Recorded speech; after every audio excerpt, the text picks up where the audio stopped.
বর্ষাকালে ঢাকা শহরে অলিতে গলিতে জমে থাকা পানি কি নাপাক? একাধিক মসজিদে আজান হলে কোনটির উত্তর দিতে হবে?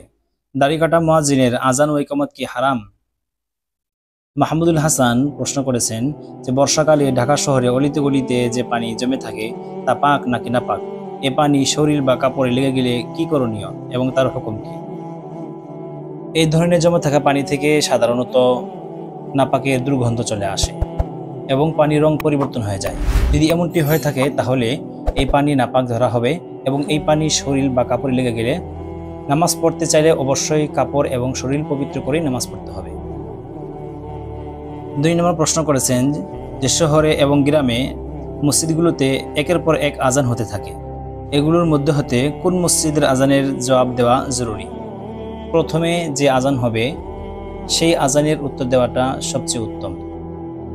চাই সেই মসজিদের আজানটা নিজ মহল্লায় হোক বা অপর মহল্লায় হোক।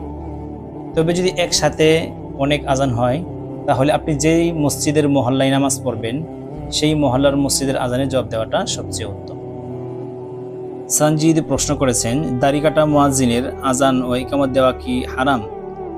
দাড়ি কাটা মুয়াজ্জিনের আজান দেওয়াটা মাকরুহে তাহরিমি। আজান দিয়ে দিলে দ্বিতীয়বার অন্য ব্যক্তি আজান দোহরানোটা মুস্তাহাব, তবে একামত দোহরাতে হবে না। অবশ্য বর্তমান যুগে বা বর্তমান সমাজে এমন দাড়ি কাটা মুয়াজ্জিন যদি আজান দেয় তাহলে আজান দোহরাতে হবে না এবং দ্বিতীয়বার আজান দিতে হবে না।